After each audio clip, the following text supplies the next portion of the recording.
Good afternoon, everybody. My name is Alex Vines. I'm the director of the Africa program here at Chatham House, and I'm chairing the meeting today. So I'm very pleased to welcome the very large audience we have online, but also those of you who are in the hall.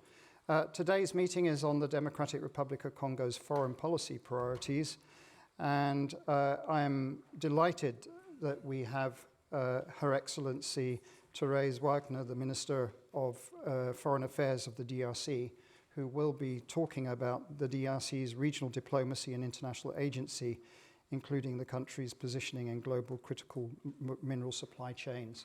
DRC is a country that throughout its history, Chatham House has really focused upon. So there were seminal books written about the Congo crisis many years ago, which are still available in our library.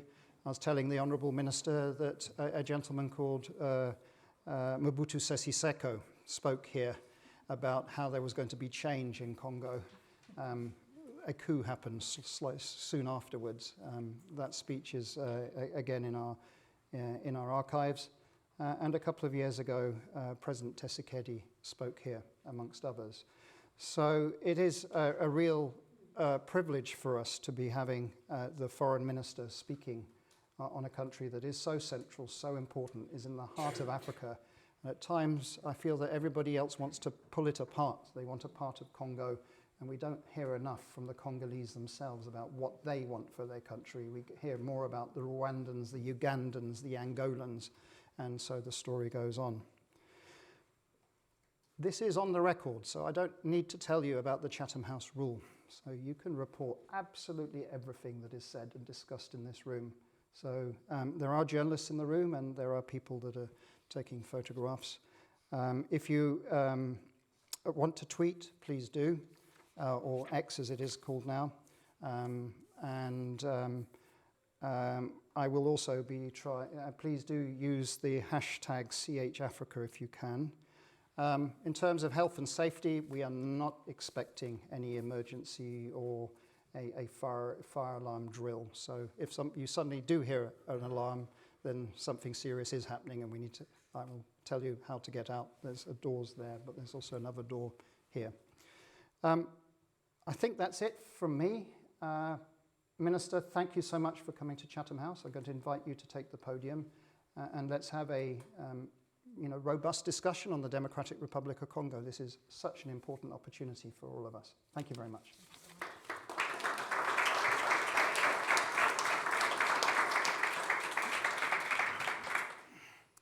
Thank you so much, Dr. Vines, for this very generous introduction.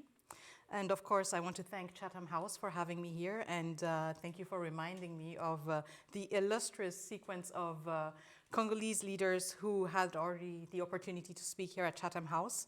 I think I have the added responsibility and burden probably of being one of the first women in such a position. So I'm very cognizant of that. I'd like to thank also all of the participants in person and of course online. I think this underscores the importance of our discussions here, but also underscores the importance of the interest that the Democratic Republic of the Congo continues to trigger both in the UK and certainly beyond, since we have an audience connecting live via the internet. I want first of all to emphasize the fact that my visit to the UK and also participating here in this discussion that we're going to have in a few moments inscribes itself in an effort to strengthen the ties between the two countries, strengthen the ties between the UK and the DRC that are long-reaching, far-reaching, but have a lot of potential that I think we can still tap into and harness further for the benefits of both countries and of course of both people. So as the topic already indicates, I want to talk today about the foreign policy objectives of the DRC, starting first of all with some key priorities that set the stage for us. First of all, it's about repositioning the DRC on the global stage. President Tshisekedi has been very upfront about this. He's our #1 diplomat and has been doing that in his first mandate, making sure that the DRC is more present, is more audible, is more visible on the international stage, beyond also some of our traditional areas of comfort. And this is something that I also take upon myself as one of my key responsibilities, making sure that we engage with more partners, with more stakeholders, and that we broaden our perspective, but also that we start taking up more space, not just on the map, but also in conversations that are so important. And so that means also expanding the scope of our diplomacy, going beyond a diplomacy that has been naturally dominated by the peace and security agenda, because our country, unfortunately, has been the center of one of the world's most horrendous humanitarian crises. This continues to be a priority for us, but it doesn't mean that this is all we have to offer as a DRC, also diplomatically speaking. So it means that in our diplomacy, we want to broaden the scope. We want to look at areas that go beyond peace and security conversations and that enable us to engage in conversations on economic diplomacy, environmental diplomacy, and of course, cultural diplomacy, where we have so much to offer, where we have been present, but have maybe not been showcasing our presence as much as we could. And this goes hand in hand, of course, with strengthening bilateral cooperation, but also multilateral cooperation. And so in this regard, as I said in the beginning, being here in the UK, it's one of my first visits in Europe, is a strong signal that we want to send to the United Kingdom. We want to strengthen our ties. We want to have stronger relationships with the UK, but also looking at multilateral cooperation, the DRC is being more assertive, is being more present. Starting, first of all, with the African Union Peace and Security Council. In its 20-year existence, this is the first time that the DRC is a member of the council. And in a few days, we will be the president or chairing the council for a 1-month period, which is something that we are looking forward to, because this gives us the opportunity, but also the responsibility of shaping our African peace and security architecture. Two other milestones that I want to highlight when it comes to multilateralism is our recent election to the United Nations Human Rights Council for a 2-year period, but also our candidacy for a non-permanent seat on the United Nations Security Council for 26-27, which has been endorsed by the AU. So I think these are some of the key tenets, but when we look at specific issues that we want to focus on when we're talking about our foreign policy, as I said in the beginning, peace and security, national sovereignty remain at the core of our efforts. The Democratic Republic of Congo, and I think the introduction already foreshadowed it, has always been at the center of a lot of discussions, a lot of interests, and rightly so, because we have so much to offer. But at the same time, this should never come at the cost of Congolese lives and never at the cost of principles that we hold all, not just the DRC, but all countries of the world, as the main tenets of international peaceful cohabitation. So territorial integrity, sovereignty remain at the core of our peace and security concerns, as well as the dignity of human lives. This brings us, of course, to the current situation in Eastern DRC, one characterized by the massive displacement of civilians, but more importantly, by the aggression that is carried out by the Rwandan Defense Forces with the support of the M23, an aggression that follows very clearly economic interests. When we look at the areas that are being controlled by the M23, there is a clear juxtaposition between the territorial conquest of the M23 and the riches that you find in these respective parts of North Kivu province. So peace and security remain at the core of our efforts, also to preserve the integrity of our country. Of course, critical minerals and the global energy transition is a bit of a buzzword that we hear or that we have been hearing in the past years. And this is one of the key areas where the DRC is at the heart of solutions. What we want to do here is to make sure that we are truly at the heart of solutions. That means re-examining value chains and making sure that we occupy much more space in those value chains. That means that when we have investors, when we engage in partnerships, bilateral, multilateral, public-private partnerships, it is about making sure that we no longer occupy the tiny space of being the place where natural resources are being extracted and taken away from, to being a broader space on that value chain where we add value to the minerals before they leave, where we add value to our human capital, where we add value also to our communities. And so it is a shift to make sure that the DRC is not just the starting point, but also occupies a space in these global discussions on global energy transition. The global energy transition cannot happen without the DRC. And so we will be part of that conversation throughout, not just the beginning, not just the middle, also the end. When it comes to other aspects, such as environmental issues, again, these are things that we all know. The Congo Basin forest that is basically the second lung of the world, means that we occupy also a key role and a key position when it comes to global climate change and how we want to tackle these challenges. It means that the DRC also has to be more assertive when we engage in conversations with different stakeholders. We have the COP coming up in a few days or in a few weeks in Baku.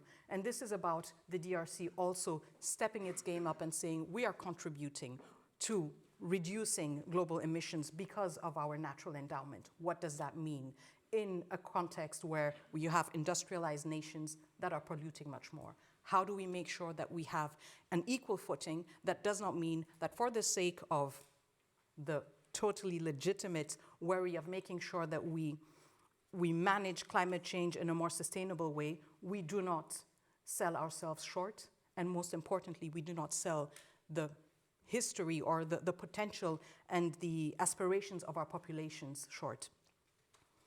Finally, no, it's not finally, I'm sorry. Regional economic integration. I think I'll be quite succinct on this, but I think it's very important also that the DRC, with 9 borders, does not perceive itself only in a relationship with the global north or with other poles, if you want, of the global economy, but also as a key motor in regional economic integration. And I think there are some very interesting and innovative projects on course, such as the Lobito Corridor, but also the Tazama pipeline, which show to what extent the potential of countries coming together on the African continent can also boost and further local development and contribute to a greater democratization also, and ripple effect that has positive impacts on civilian lives and on lives that otherwise might be marginalized, especially if they are not in traditional urban hubs. The last point, and this is one very dear to me, so last but really not least, soft power. And I think this is something that we have taken for granted for a very long time in the DRC, but that kind of comes with the territory. It's the swagger, it's the music, it's the way we dress, it's the fact that we are the biggest, not one of the biggest, but we are the biggest French-speaking country on the planet.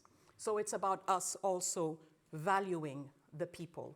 And everything else that I said, when it comes to natural resources, when it comes to forests, when it comes to minerals, all lose their value if we do not invest in the human capital, if we do not invest in those that bring that swagger, in those that speak that French. And so one key aspect also of our foreign policy is to make sure that we engage in greater interaction between people, that we open up the DRC and its touristic potential to the world, and that we also, through that, build stronger and more resilient bridges to different partners and to different countries. So I think I hope I was not too long, and I think I've given you a rough overview. I really look forward to what was announced as a robust conversation. I guess I will find out what that means. And I look forward to double-clicking on some of the points that I mentioned, but also hearing your respective ideas, opinions. And again, thank you so much for your interest, and I look forward to the conversation.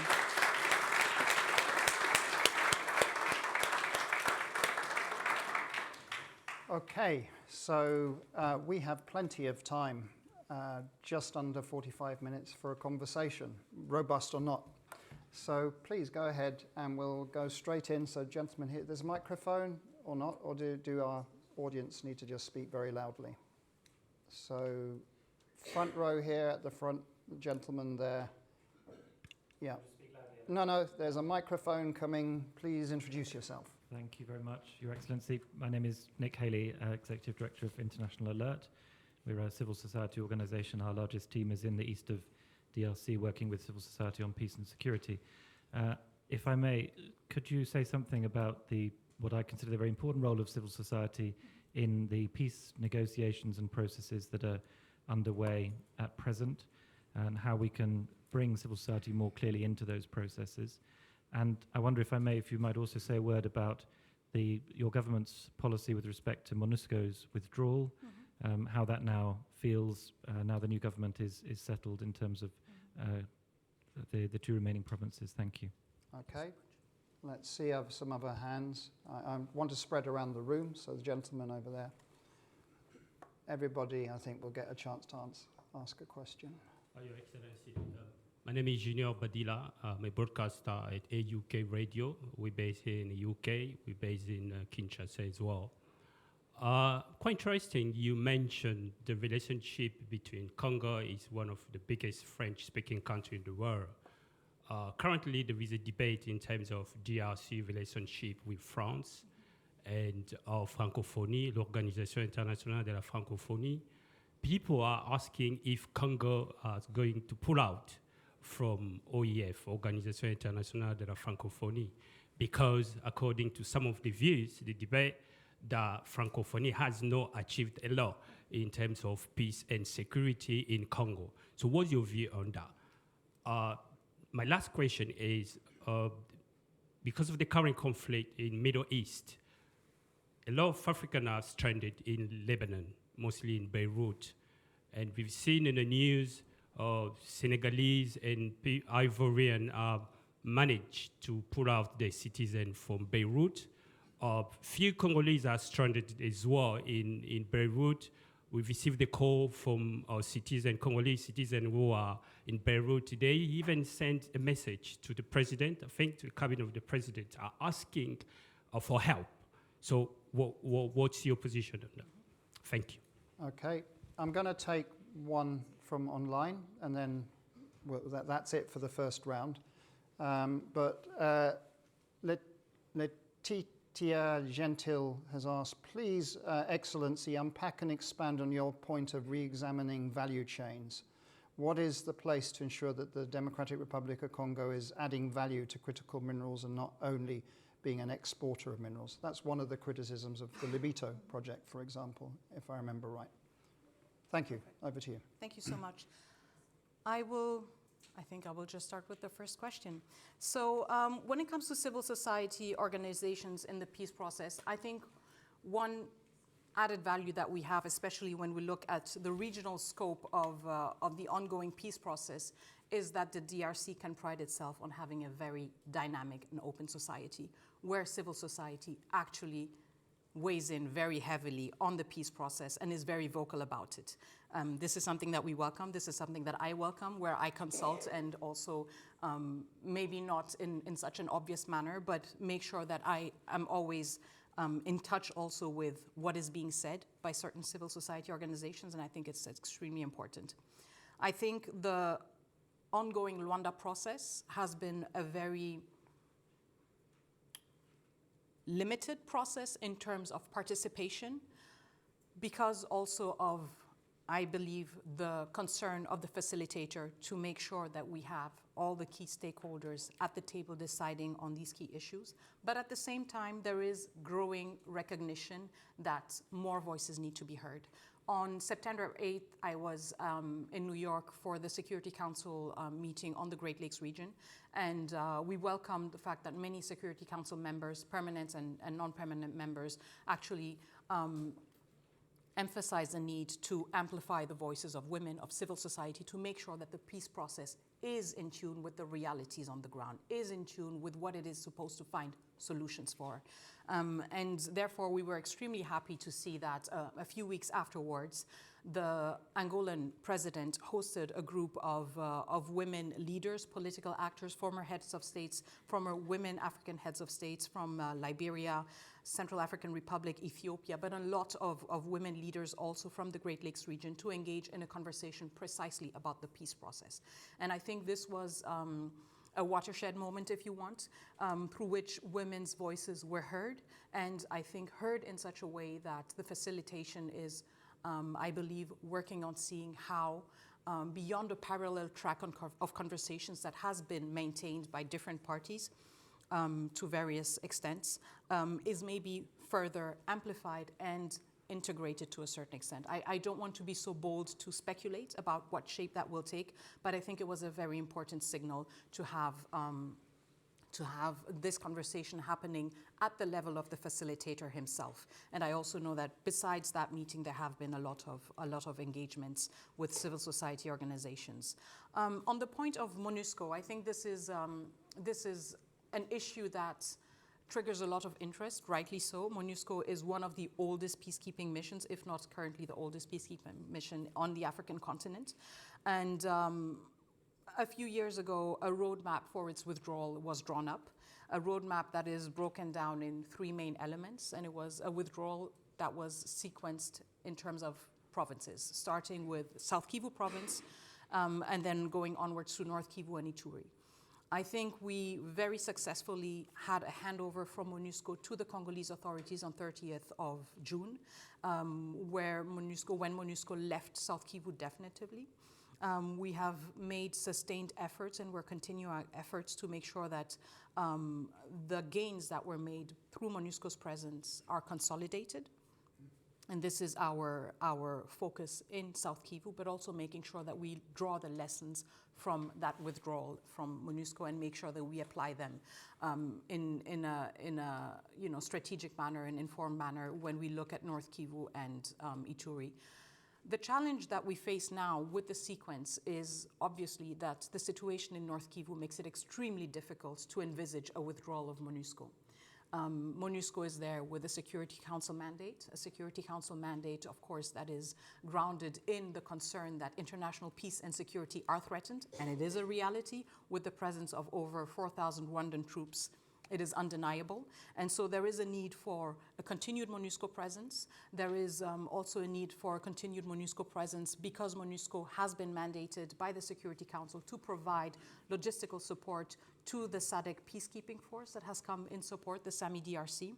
And so what we are working on and what we are looking at when we're thinking about the new MONUSCO mandate is to see how do we have an approach that does not lose the momentum of the withdrawal from South Kivu, but does not expose our population and our national territory, if you want, to an absence or to a premature absence and withdrawal of MONUSCO, which could have dramatic consequences. And I think this is the fine-tuning that needs to be done. The momentum has to remain, and the commitment of the Congolese government to see a withdrawal of MONUSCO happen is there, unchanged, but there is also a commitment to make sure that this is a withdrawal that is sequential, that is responsible, and that is sustainable.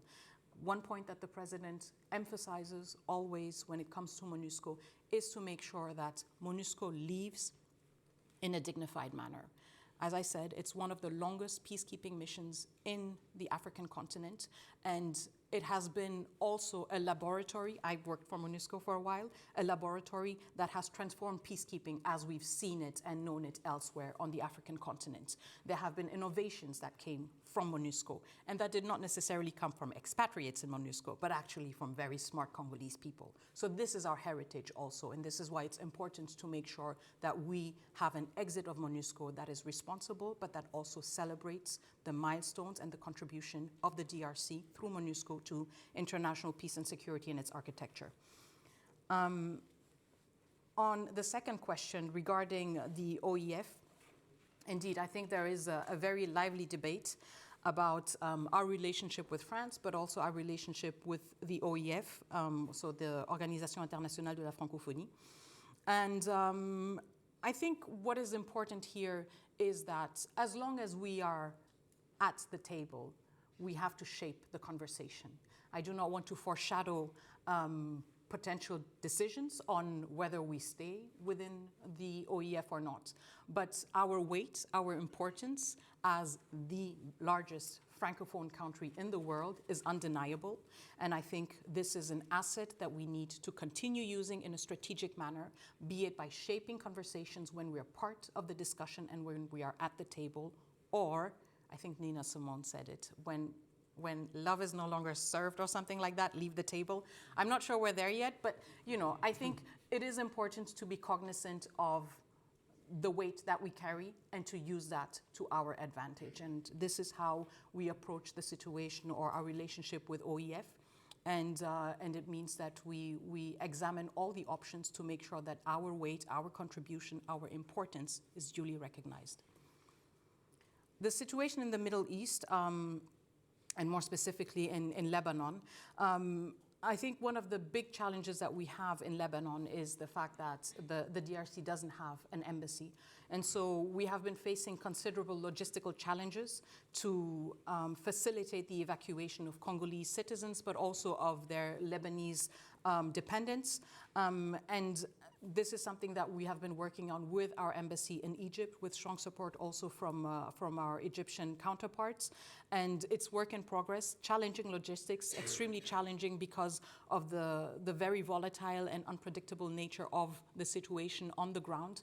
But it is a priority for us, and it is something that the government is working on steadfastly to make sure that we manage to extract our people as soon as possible. We have a similar situation also with some students that have been affected by the conflict between Ukraine and Russia, and these are priorities and concerns that we have and need, of course, to take seriously in order to show up for our citizens wherever they are.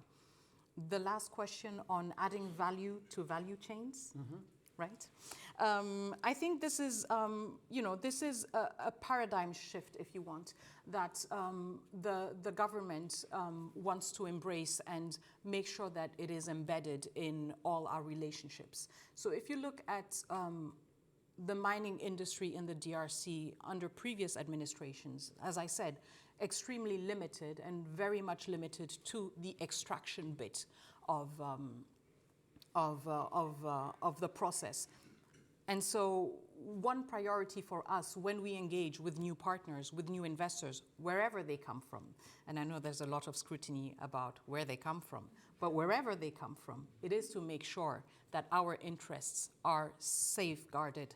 And that includes making sure that we do not remain in this pattern of just being the repository of natural resources that can be extracted in an absence of transparency, in an absence of accountability, and especially in an absence of, positive impact for the communities that surround those mining sites. And so when it comes to, for example, the recent FOCAC, participation of the DRC. This is something where the president has been very transparent about with all our partners. Yes, you can extract natural resources, but invest in human capital, invest in transformation, make sure that, we break out of this cycle and out of this pattern. It is an adaptation, it is an adjustment. It also means that it is greater responsibility unto the Congolese government to make sure that we create also the environment for those ambitions to come to fruition. But it is a valid ambition, and it is one that will pay out for our population, and on the long run, make sure that we are part of the conversation, as I said. Great. So let's go ahead. Let's go here. Second row. That gentleman there. Thank you very much, Alex. Ma'am, Sean McCormick, a longtime friend of Chatham House and of your country as well. Matter of fact, it was this month, 35 years ago, that I met your president's father for the first time. So it's a pleasure to see you here.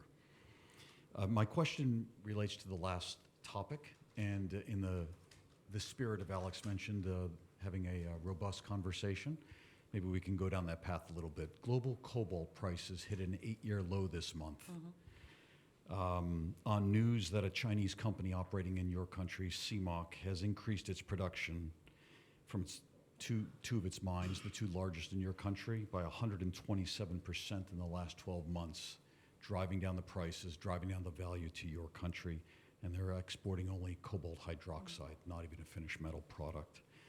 It's all gone to a single source supply chain through to CATL, the Chinese battery manufacturer. So the value to you continues to decline through your economy and so forth. With 70% of the world's supply of this very critical mineral, and a virtual Chinese monopoly on its production in your country, I just want to know if you're interested in diversifying the nature of the companies that are involved in the extraction and the development of your economy? Or is there a decision to just allow DRC to be a chasse gardée of the Chinese in the mining sector now? Thank you. Okay. Lady there, please. There's a microphone coming to you. Please be patient. It's just there. Go ahead. Hello, Introduce everybody. yourself. Thank you, Your Excellency, for your time, and Dr. Vines for your time as well. I guess my first question, just to introduce myself. One question. Okay. I'm Soha Shambazi, analyst for Benchmark Mineral Intelligence, focusing more on cobalt as well. My question is on the environmental and social side of mining impact. How do you make sure that the environment and society are safe and companies are they are adhering to the environmental rules and social rules in the DRC, knowing that our research shows that it's not a problem of regulation as much as it is a problem of implementation of that regulation? How do you envision to make the implementation more stringent? Thank you. Thank you very much. I'm going to take one from the internet, which is that Maria is asking that in August, President Tshisekedi instructed Cabinet to begin discussions with the IMF on a new extended credit facility arrangement. This follows the conclusion of the 6th and last review of the latest ECF, which was, I think, from Maria saying that it was worth 1.57 billion. So the question is, what's the progress in the discussions for a new ECF with the DRC? I think that's plenty for you to answer. Thank you. Yeah. Thank you so much. I think I will start with the last question, precisely because we have a strong delegation currently in Washington, D.C., engaging in the continuity precisely of these conversations with the IMF and with the World Bank. I haven't had the opportunity to speak with my colleagues, but from what I've gathered from afar, I think we have very fruitful conversations, and the DRC has been making sustained efforts to comply with IMF expectations, and I think the next weeks will give us a bit more meat and a bit more substance to double click on what has been the outcome of these conversations. But we're very optimistic, and we are very also positive about a sustained, improved relationship and interaction with the IMF and with the World Bank, and contributing to, making sure that our macroeconomic framework responds to the requirements and also meets the expectations. In terms of the first question that we had on cobalt prices and diversification, I think it's a legitimate question, but I want to challenge us to take a step back. And I think when we do look at the landscape of mining in the DRC, it is true that it seems, or it may seem to some, dominated by a certain group or a certain regional, type of entities. And it might be understood as a preference, but I think it's also important to emphasize the fact that the DRC has always been open for business, for everyone. We do not look at partnership, and we do not look at investments through a lens of exclusivity, but rather a lens of complementarity. I think what is important is to understand that different investors have different thresholds, have a different appetite for risk, and are therefore sometimes more persistent, more determined, and therefore more present in certain contexts that might be challenging for some. And at the same time, as I said, there is no such thing as a chasse gardée, be it for natural resources, be it for, our rivers, be it for Inga, be it whatever it is. The DRC has always attracted and garnered a lot of attention from everyone, but it has always belonged to just the Congolese. That will never change. So there is no chasse gardée. I think what we need to do is to make sure, first of all, that we convey maybe in a more persuasive manner that the DRC is open for business in not an exclusive but a complementary manner. And I think this is where we end up, all of us, being the winners, because every stakeholder, every investor would bring something to the table that the other doesn't. And so complementarity is a critical aspect for us. If we are looking at value chains that are longer and more present in the DRC, complementarity is the key. It's making sure that we bring stakeholders on board that all occupy different parts of this value chain and bring those value chains to the DRC. So it's about us exploring also what are these thresholds, what are these obstacles, why do some have more hesitations than others, and making sure that we respond to that in a way that doesn't have an impact on the accessibility of market or favors one side more than the other, but that ensures that we all end up being in the DRC with the interest of working together and benefiting the Congolese people, as well as the other interests that different stakeholders bring to the table. But the logic of exclusivity is not one that drives or characterizes the way we want business to come to the DRC, the way we want investment to come to the DRC. And therefore, it's a shared responsibility on the other hand. Because at the same time, while some countries may feel frustrated that others have a step ahead, well, others dare more. And in such a context of competition, it's also part of the reality. But it doesn't mean that the DRC doesn't have its role to play in making sure that we even out the playing ground and we make sure that everyone is equally motivated and has equal access and opportunities to bring to the table what they have to offer. I think we had another question on natural resources, cobalt, and environmental standards.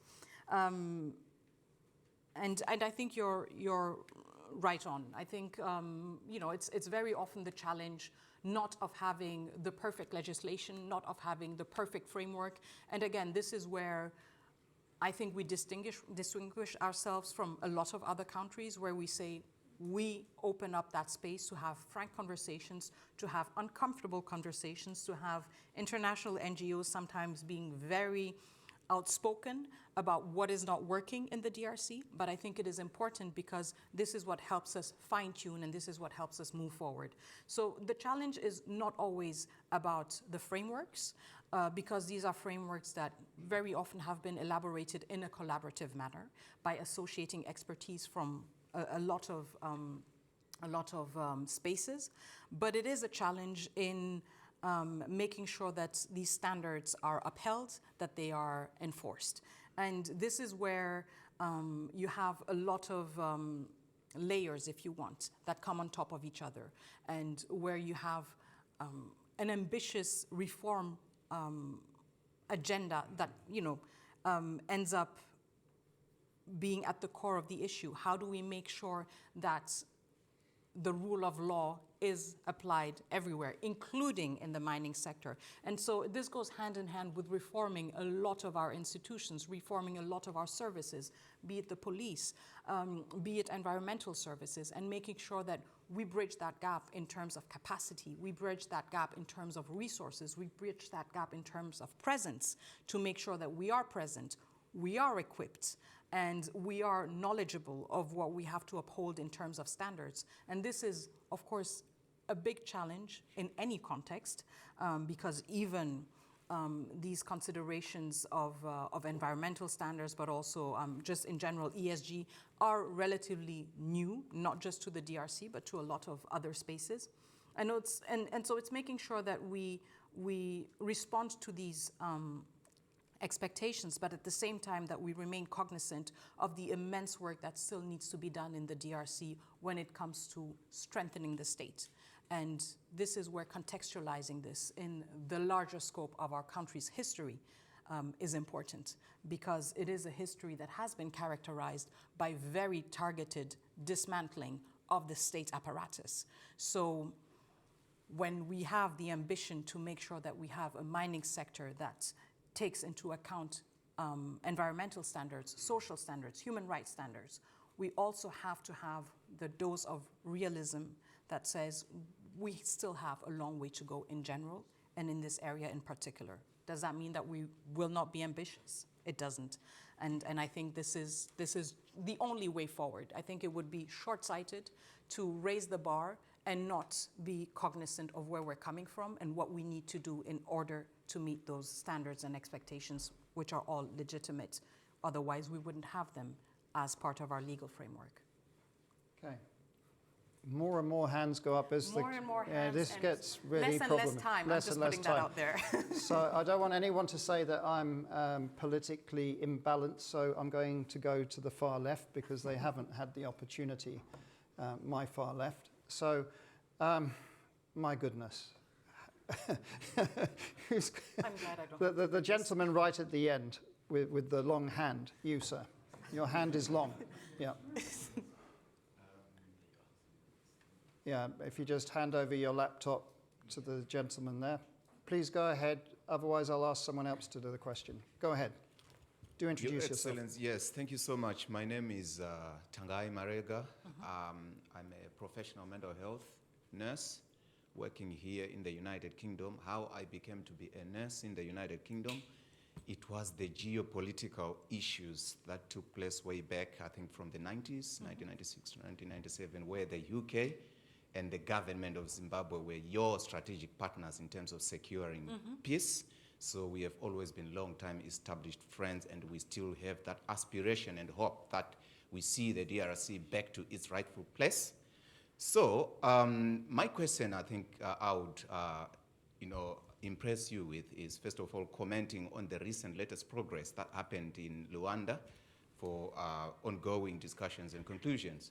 But I'm just trying to find out, given the tenuous history of conflict and crisis the DRC has actually, experienced, the communities, what are the sort of kind of factors that you have factored in as far as humanitarian interventions are concerned? Because from my kind of subject specialty, I think the communities in the DRC themselves deserve healing. And I think not only the DRC, but I think the regional as a whole deserve healing.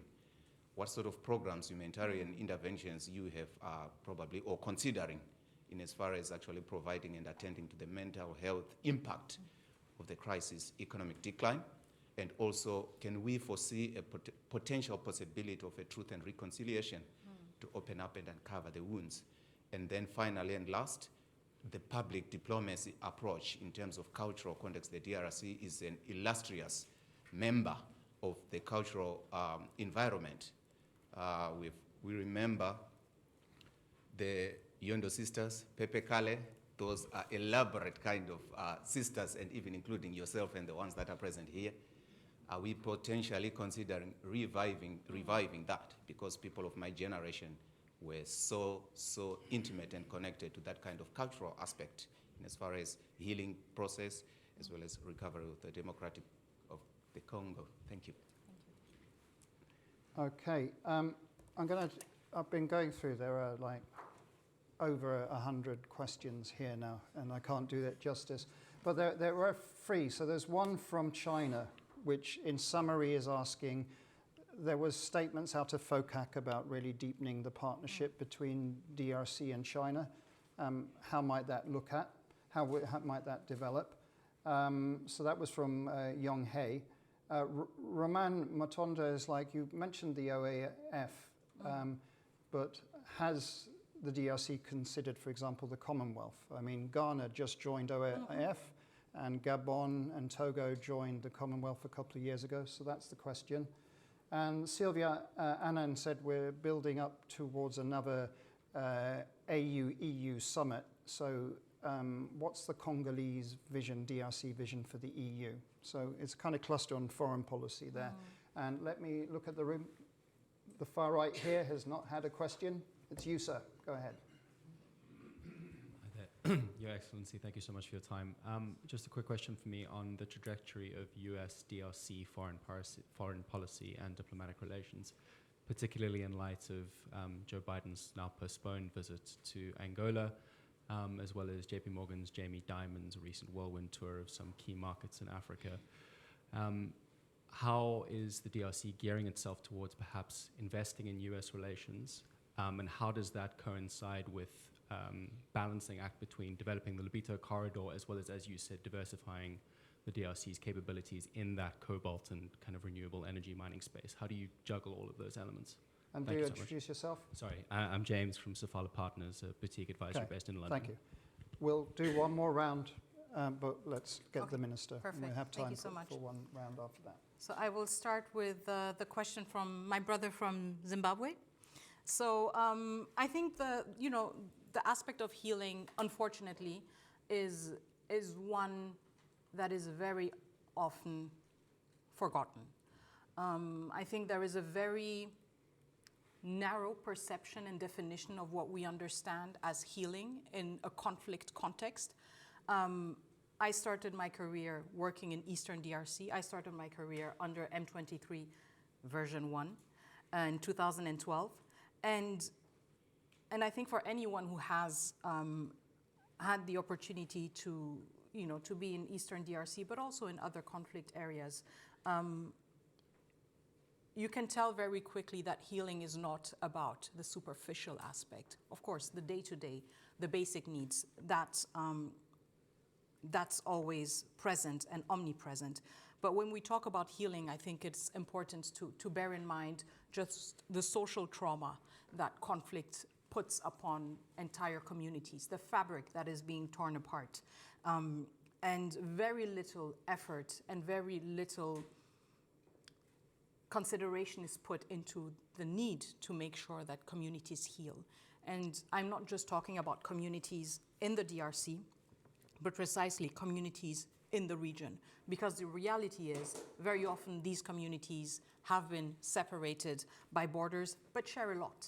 They share languages, they share customs, they have intermarried. So this is a reality where we, as a responsible region, have to face ourselves and ask ourselves the question, how do we move forward from 30 years of trauma, not just in the DRC, but trauma throughout the region, to heal?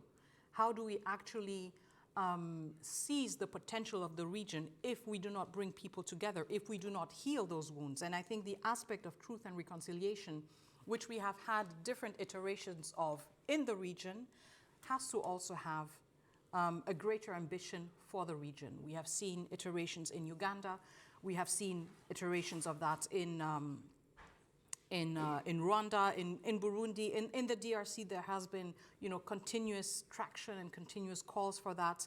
And I think it is legitimate to have those efforts at the national level, but it is also important for us to start talking about truth and reconciliation, but also impunity at a regional level.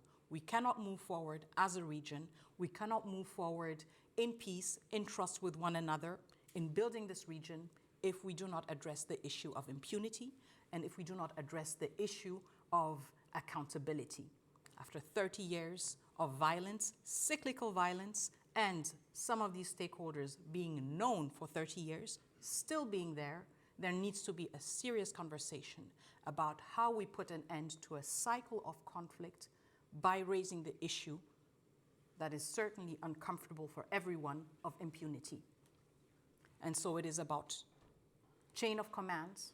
It is about linking what is happening on the ground with what has been decided in a capital and making sure that these are not perceived as individually, random people who take up arms. When we have 4,000 Rwandan defense forces on our territory, somebody took that decision.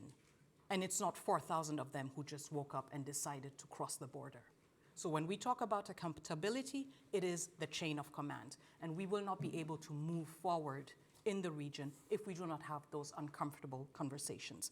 So I fully agree with you on the need for greater accountability, greater truth and reconciliation, even if it is at times a very difficult process to engage and to embark on. Reviving cultural aspects or cultural diplomacy, as I said, I'm all for it. I think it's about, again, using also culture as a bridge to bring people together and actually celebrating what already exists. So I think it's also about to a certain extent, even low-hanging fruits, because Congolese music is just effortlessly omnipresent. I know this is a bit, I'm being a bit boastful, but it is effortlessly present. And so from our perspective as a government, from our perspective as a Ministry of Foreign Affairs, it's seeing how do we make sure that what is already happening through the efforts of individuals can be amplified, can be accompanied, and can be celebrated, but also can be showcased in a manner that gives respect for the craftsmanship and for the talent that is being displayed. And this is something that we see in so many other countries. So again, it's not about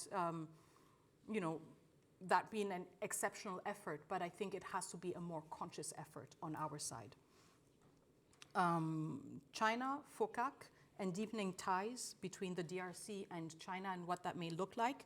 I think one key takeaway is also that from the conversations in China, there was a shared interest of both parties to make sure that our partnership go beyond the scope that it has had for now. So it's looking at different sectors. It's looking at where we can have greater win-win relationships. I think when people hear and think about DRC and China relationships, everybody thinks about mines and cobalt. But on the other hand, in a few days, we will be inaugurating together with China a magnificent state-of-the-art cultural center, and cultural center that is probably one of the largest in Central Africa. And I think this foreshadows where a partnership can go beyond these traditional comfort zones, if you want. And I think there is much more than we can look forward to in the aftermath of FOCAC. The EU summit, I think, and our vision when it comes to the European Union, I think the DRC has had, especially in the recent months, a few moments of friction with the EU. I will say that as diplomatically as I can. But I think what we remain committed to is engaging in a constructive dialogue. It's making sure that our voices are heard in a much more audible manner, in a much more telling manner. I think when it comes to the EU, we want to make sure that what is presented to us as principles, what is presented to us as ideals, and these are ideals we adhere to, of course, because we're a member state of the United Nations, because we have signed on a number of international human rights conventions and international humanitarian law conventions. It's making sure that these things add up, that the narrative fits with the action that's being taken. And I think this is where we want to engage more robustly with the European Union, with the expectation that what is said translates into concrete action. One issue that has come up quite frequently with the EU is the problematic relationship that we have with Rwanda. The fact that the EU has signed on an agreement with Rwanda on natural resources that just resulted in, I think, a very collective global question mark. And so, it's about engaging very robustly in these conversations and saying, well, this is the narrative, this is the action, there seems to be a disconnect, and how do we make sure that we are on the same page? And on the specific case of the European Union and the tensions that we currently have in the region, I think this is where we hope to engage in a much more constructive, but also in a much more frank manner. We welcome the fact that the EU sanctioned some individuals in Rwanda, but we believe that it can do much more. We believe it can do much more, especially when it is providing funds to Rwanda for its peacekeeping efforts in other countries, and there is maybe a greater need for accountability, for traceability, and for making sure that support that is provided by the EU is not diverted and contributes to destabilizing the Democratic Republic of Congo. And I think these are areas where the EU is extremely well equipped in terms of regulatory arsenal to make sure that we are comforted in our very legitimate concern that aid that is provided to one country is not diverted to destabilize a neighboring country. I'm not sure if I've covered everything. Did you mention Commonwealth? Oh, Commonwealth, Yeah. I'm sorry. You are in the UK. It is a question you might That ask. is true. That is true.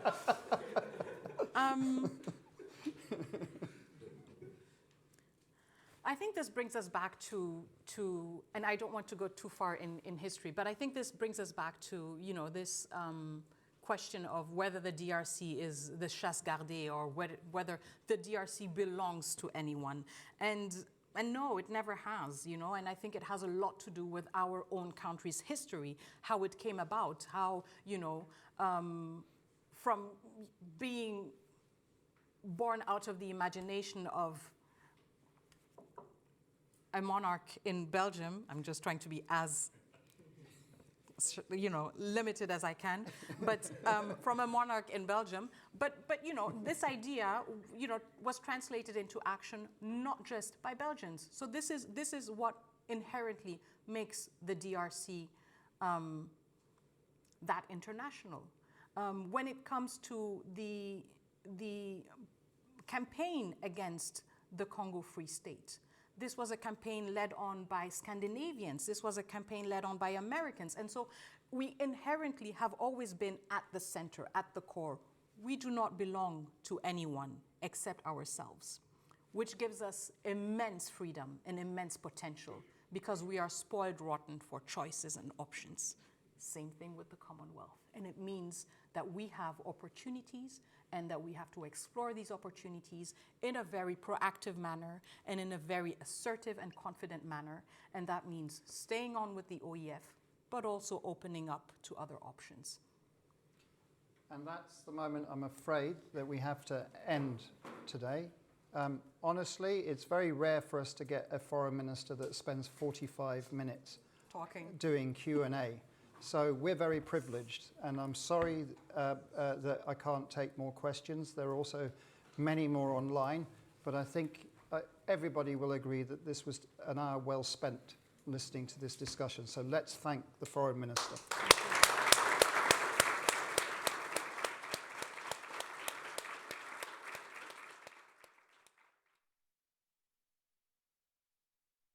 The Minister's got a busy schedule, so please can you just remain seated while she leaves.